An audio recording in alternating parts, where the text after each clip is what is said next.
ಗಣೇಶ ಚತುರ್ಥಿ, ಗಣಪತಿಯ ಸ್ಮರಣೆಯನ್ನು ವಿಶೇಷವಾಗಿ ಮಾಡಬೇಕು. ಶ್ರೀಕೃಷ್ಣ ಪರಮಾತ್ಮನ ಸ್ಮರಣೆಯನ್ನು ಮಾಡಬೇಕು.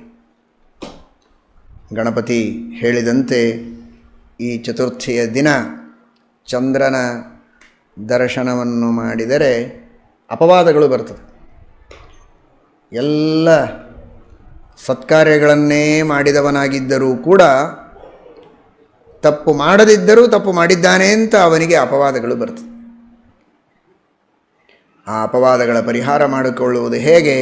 ಶ್ರೀಕೃಷ್ಣ ಪರಮಾತ್ಮನ ಸ್ಮರಣೆಯನ್ನು ಮಾಡಿದರೆ. ಸಿಂಹ ಪ್ರಸೇನಮವಧೀತ್ ಸಿಂಹೋ ಜಾಂಬವತಾ ಹತಃ ಸುಕುಮಾರ ಕಮಾರೋದೀಹಿ ತವ ಹ್ಯೇಷಸ್ಯಮಂತಕಃ. ಈ ಶ್ಲೋಕವನ್ನು ಹೇಳಿದರೆ ಅಪವಾದಗಳ ಪರಿಹಾರವಾಗ್ತದೆ ಅಂತ. ಸೂರ್ಯನ ಅರ್ಥಾತ್ ಸೂರ್ಯಾಂತರ್ಗತ ನಾರಾಯಣನ ಉಪಾಸನೆಯನ್ನು ಮಾಡಿ ಸತ್ರಾಜಿತ್ ಶ್ರೇಷ್ಠವಾದ ಸ್ಯಮಂತಕ ಮಣಿಯನ್ನು ತೆಗೆದುಕೊಂಡು ಬರ್ತಾನೆ. ಸೂರ್ಯನೇ ಕೆಳಗೆ ಬರ್ತಾ ಇದ್ದಾನೆ ಅಂತಂದುಕೊಂಡ್ರು ಗೋಪಾಲಕರು. ನಕ್ಕು ಬಿಟ್ಟ ಕೃಷ್ಣ. ಸೂರ್ಯ ಅಲ್ಲೋ, ಸೂರ್ಯೋಪಾಸನೆ ಮಾಡಿದ ಸೂರ್ಯ ಭಕ್ತ ಬರ್ತಾ ಇದ್ದಾನೆ ಸತ್ರಾಜಿತ ಸ್ಯಮಂತಕ ಮಣಿಯನ್ನು ತೆಗೆದುಕೊಂಡು. ಸೂರ್ಯನೇ ಬರ್ತಾನೆ ಅಂತ ನೀವು ತಿಳಿದಿದ್ದೀರಿ. ಬಂದಿದ್ದಾನೆ ಸತ್ರಾಜಿತ. ಎಲ್ಲರೂ ಆ ಮಣಿಯನ್ನು ನೋಡಿದ್ದಾರೆ, ಆಶ್ಚರ್ಯಪಟ್ಟಿದ್ದಾರೆ. ಎಲ್ಲಿ ಮಣಿಯ ಪೂಜೆ ನಡೆಯುತ್ತೆ ಅಲ್ಲಿ ಯಾವುದೇ ಮಹಾಮಾರಿ ಇಲ್ಲ, ತಿಳಿದುಕೊಳ್ಳಿ. ಈ ಸಂದರ್ಭದಲ್ಲಿ ಬಹಳ ಪ್ರಸ್ತುತ ಇದೆ.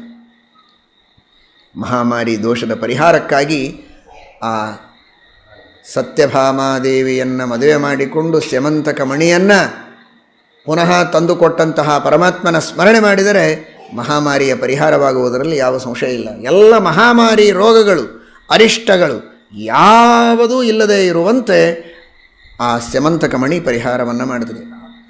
ಸೂರ್ಯಾಂತರ್ಗತ ನಾರಾಯಣನ ವಿಶೇಷವಾದ ಅನುಗ್ರಹದಿಂದ ನೋಡಿ. ಆರೋಗ್ಯಂ ಭಾಸ್ಕರಾದಿಚ್ಛೇತ್. ಸೂರ್ಯಾಂತರ್ಗತ ನಾರಾಯಣನ ಅನುಗ್ರಹದಿಂದಲೇ ನಮಗೆ ಆರೋಗ್ಯ ಸಿಗೋದು. ಆ ಸೂರ್ಯಾಂತರ್ಗತ ನಾರಾಯಣನ ಪ್ರಸಾದ ರೂಪದಲ್ಲಿ ಬಂದಂತಹ ಸ್ಯಮಂತಕ ಮಣಿ ಇದ್ದಲ್ಲಿ ಮಹಾಮಾರಿ ಮೊದಲಾದ ರೋಗಗಳಿಲ್ಲ ಅಂತಾರೆ. ಅತಿವೃಷ್ಟಿ ಅನಾವೃಷ್ಟಿಗಳಿಲ್ಲ ಅಂತಾರೆ.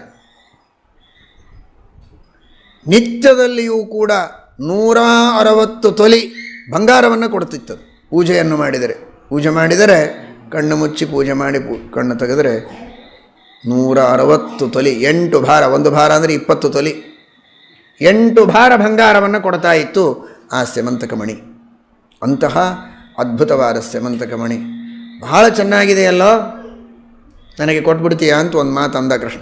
ಅದೆಲ್ಲ ಕೊಡಲಿಕ್ಕಾಗೋದಿಲ್ಲ, ನಾನು ತಪಶ್ಚರ್ಯ ಮಾಡಿದೆ. ಪರವಾಗಿಲ್ಲ, ನೀನೇ ಇಟ್ಕೋ ಅಂದ. ಹೊರಟು ಬಿಟ್ಟ ಕೃಷ್ಣ. ಅಷ್ಟೇ, ಮುಗಿದೋಯ್ತು. ಆದರೆ ಒಂದು ದಿನ ಇದ್ದಕ್ಕಿದ್ದ ಹಾಗೆ ಸ್ಯಮಂತಕ ಮಣಿ ಕಾಣಿಸ್ತಾ ಇಲ್ಲ. ಪ್ರಾಯ ಕೃಷ್ಣನೇ ತೆಗೆದುಕೊಂಡಿರಬಹುದು ಅಂತಂದ ಸತ್ರಾಜಿತ. ಕೃಷ್ಣನ ಪರಾಕ್ರಮ, ಪೂತನಾ ಸಂಹಾರವನ್ನು ಆರಂಭ ಮಾಡಿಕೊಂಡು ದಿನದಲ್ಲಿಯೂ ತೋರಿಸಿದ ಪರಾಕ್ರಮ ಗೊತ್ತು. ಹೆಚ್ಚು ಮಾತಾಡೋ ಹಾಗಿಲ್ಲ. ಏಕಾಂತದಲ್ಲಿ ಒಬ್ಬರ ಕಿವಿ ಒಳಗೆ ಹೇಳಿದ, ಕರ್ಣೇ ಕರ್ಣೇ ಜಪಂಜನಾಹ. ಒಬ್ಬರ ಕಿವಿಯಿಂದ ಒಬ್ಬರಿಗೆ ಹೋಯಿತು. ದೇವರಿಗೆ ಕೇಳಿಸ್ತು, ಭಾಳ ತಡ ಮಾಡಿ ಕೇಳಿಸ್ತು ಅಲ್ಲ ಪಾಪ. ಎಲ್ಲ ಕಡೆಗಿದೆ ಪರಮಾತ್ಮನಿಗೆ ಕಿವಿಗಳು, ಸರ್ವಜ್ಞ ಶಿಖಾಮಣಿ. ವ್ಯವಹಾರದ ದೃಷ್ಟಿಯಲ್ಲಿ ಕರ್ಣೇ ಕರ್ಣೇ ಜಪಂಜನಾಹ. ಅದರ ಅರ್ಥ ಏನು ಗೊತ್ತಾ? ಒಬ್ಬೊಬ್ಬರ ಕಿವಿಗೆ ಹೇಳಿದರು, ಅವರು ಇನ್ನೊಬ್ಬರಿಗೆ ಹೇಳಿದರು, ಅವರು ಇನ್ನೊಬ್ರಿಗೆ ಹೇಳಿದರು, ಕೊನೆಗೆ ಕೃಷ್ಣನಿಗೆ ಹೋಯಿತು ಅಂತ ಅರ್ಥ ಅಲ್ಲ. ಕರ್ಣೇ ಕರ್ಣೇ ಜಪಂಜನಾಹ. ಯಾರ್ಯಾರ ಮುಂದೆ ಮಾತಾಡ್ತಿದ್ರೋ ಅದೆಲ್ಲ ಕೃಷ್ಣನ ಕಿವಿ ಒಳಗೆ ಮಾತಾಡ್ತಿದ್ರು ಅಂತ. ಯಾಕೆಂದರೆ ಎಲ್ಲ ಕಡೆಗೆ ಕೃಷ್ಣನ ಕಿವಿಗಳಿವೆ. ಹೀಗಾಗಿ ಎಲ್ಲರಿಗೂ ಕೂಡ ಕೃಷ್ಣನೇ ಅಂತರ್ಯಾಮಿಯಾಗಿ ಕೇಳಿಸಬೇಕಾದ್ದರಿಂದ ಎಲ್ಲರೂ ಕೃಷ್ಣನ ಕಿವಿಯೊಳಗೆ ಉದ್ದಾಗಾಯಿತು. ಕೃಷ್ಣ ಅಂದ ಈ ಅಪವಾದ ಪರಿಹಾರ ಮಾಡಬೇಕು ಅಂತ ನೇರವಾಗಿ ಎಲ್ಲ ಯಾದವರನ್ನು ಕರೆದುಕೊಂಡು ಹೊರಟ. ತೋರಿಸಿದ. ಅಲ್ಲಿ ಪ್ರಸೇನ ಸತ್ರಾಜಿತನ ತಮ್ಮ ಬಿದ್ದಿದ್ದ. ನೋಡಿ, ಮಣಿಯನ್ನು ತೆಗೆದುಕೊಂಡು ಹೋಗಿದ್ದಾನೆ, ಇಲ್ಲಿ ಸತ್ತು ಬಿದ್ದಿದ್ದಾನೆ. ಅದರ ಮುಂದೆ ಸಿಂಹದ ಹೆಜ್ಜೆಗಳು. ಅದನ್ನು ಹುಡುಕಿಕೊಂಡು ಹೋದರೆ ಸಿಂಹ ಸತ್ತು ಬಿದ್ದಿದೆ. ಅಲ್ಲಿ ಮುಂದೆ ಕರಡಿಯ ಹೆಜ್ಜೆಗಳು. ಅದು ನೋಡಿದರೆ ಒಂದು ಗುಹೆ ಒಳಗೆ ಪ್ರವೇಶ ಮಾಡಿದೆ. ಎಲ್ಲ ಯಾದವರು ಹೊರಗೆ ನಿಂತಿದ್ದಾರೆ. ತಾನು ಮಾತ್ರ ಪರಮಾತ್ಮ ಒಳಗೆ ಹೋದ. 28 ದಿನಗಳ ಕಾಲ ಯುದ್ಧವಾಗಿದೆ ಜಾಂಬವಂತನ ಜೊತೆಗೆ. ಕೊನೆಗೆ ಗೊತ್ತಾಯಿತು ಜಾಂಬವಂತನಿಗೆ, ನನ್ನ ಸ್ವಾಮಿ ಶ್ರೀರಾಮಚಂದ್ರನೇ ಶ್ರೀಕೃಷ್ಣ ಪರಮಾತ್ಮ, ಅತ್ಯಂತ ಅಭಿನ್ನನಾದವನು. ಅನುವ್ಯಾಖ್ಯಾನದಲ್ಲಿ ಶ್ರೀಮನ್ಯಾಯ ಸುಧಾ ಗ್ರಂಥದಲ್ಲಿ ಇದನ್ನೇ ಉದಾಹರಣೆ ಮಾಡುತ್ತಾರೆ. ಪರಮಾತ್ಮನ ರೂಪಗಳಿಗೆ ಸರ್ವಥಾ ಭೇದ ಇಲ್ಲ, ಅತ್ಯಂತ ಭೇದ ಇದೆ ಎನ್ನುವುದು ಜ್ಞಾನಿಗಳಿಗೆ ಪ್ರತ್ಯಕ್ಷ ಅಂತ. ಜಾಂಬವಂತನಿಗೆ ಪ್ರತ್ಯಕ್ಷ. ರಾಮನೇ ಕೃಷ್ಣ ಅಂತ ಸ್ಪಷ್ಟವಾಗಿ ಅವನಿಗೆ ಅನುಸಂಧಾನ ಬಂದಿದೆ. ಮೈ ನುಗ್ಗು. ದೇವರಿಂದ ಪೆಟ್ಟು ತಿಂದರೆ ಒಂದು ಪೆಟ್ಟು ಸಾಕು, 18 ದಿವಸ ಪೆಟ್ಟು ತಿಂದರೆ ಏನಾಗಬೇಕು ಅವನ ಗತಿ. ಆದರೆ ಅಷ್ಟೇ ಪ್ರೀತಿಯಿಂದ ಪರಮಾತ್ಮ ಒಂದು ಸಲ ತನ್ನ ಕೈಯನ್ನು ಆಡಿಸಿದ ಮೈ ಮೇಲೆ. ಯುದ್ಧ ಆಡಿದ್ದೇನೋ ಇಲ್ಲೋ ಅಂತೂ ಗೊತ್ತಾಗಿಲ್ಲ ಅವನು.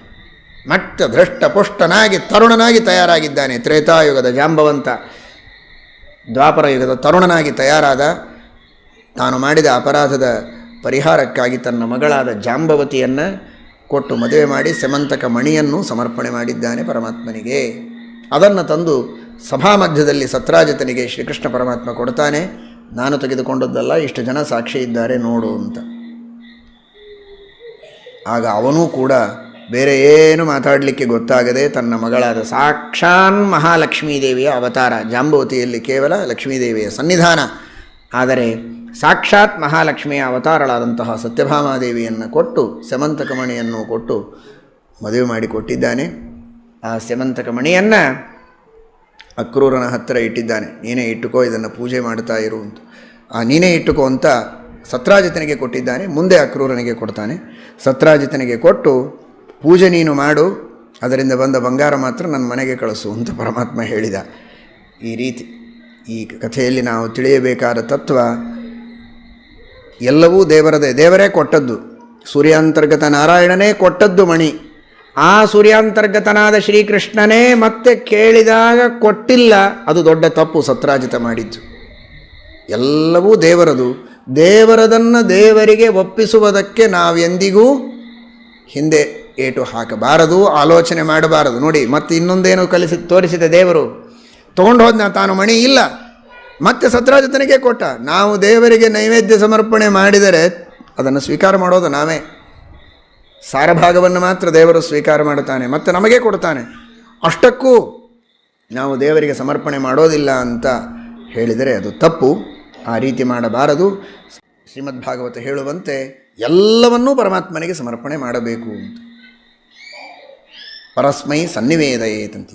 ಯಾವುದು ನಮಗೆ ಇಷ್ಟ, ಬಂಧು ಬಳಗ, ಇಷ್ಟರು, ಮಿತ್ರರು, ಧನ ಧಾನ್ಯ, ಗೃಹ, ಹೊಲ ಮನೆ ಎಲ್ಲವನ್ನೂ ದೇವರಿಗೆ ಸಮರ್ಪಣೆ ಮಾಡಬೇಕು ಅಂತ ಆ ಒಂದು ತತ್ವವನ್ನು ಈ ಕಥೆಯಿಂದ ತಿಳಿಸಿದ್ದಾರೆ. ಇದನ್ನು ಸ್ಮರಣೆ ಮಾಡಿದರೆ ಯಾವ ಅಪವಾದಗಳು ಬರೋದಿಲ್ಲ ಅಂತ. ದೇವರಿಗೆ ಬಂದ ಅಪವಾದ ಪರಿಹಾರ ಮಾಡಿಕೊಂಡ ದೇವರು ಸ್ವತಂತ್ರ ಸರ್ವೋತ್ತಮ.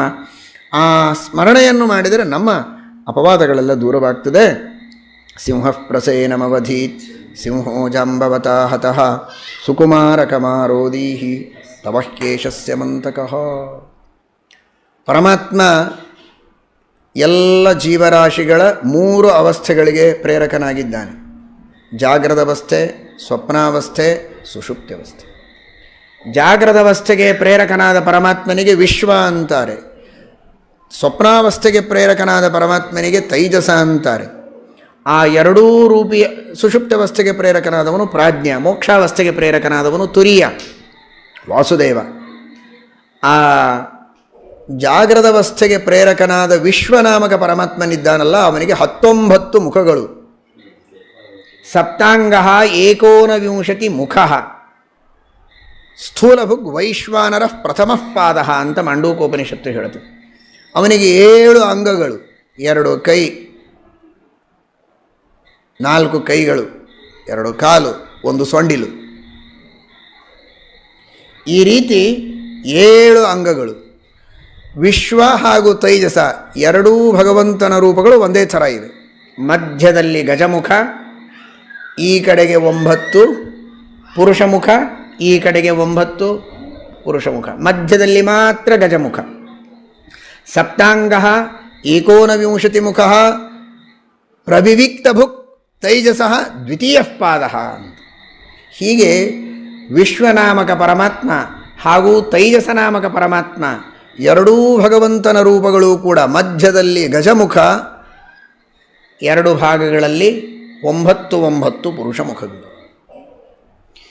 ಈ ಎರಡೂ ರೂಪಿಯಾದ ಪರಮಾತ್ಮನ ಧ್ಯಾನವನ್ನು ನಿರಂತರವಾಗಿ ಮಾಡಿದ್ದಕ್ಕೆ ತಮ್ ಯಥಾ ಉಪಾಸತೆ ತದೇವ ಭವತಿ ಅಂತ ಆ ಪರಮಾತ್ಮನ ಉಪಾಸನೆಯನ್ನು ವಿಶೇಷವಾಗಿ ಮಾಡಿದ್ದಾನೆ ಗಣಪತಿ ಅನ್ನುವುದಕ್ಕಾಗಿ ಗಣಪತಿಗೆ ಗಜಮುಖ ಬಂತು.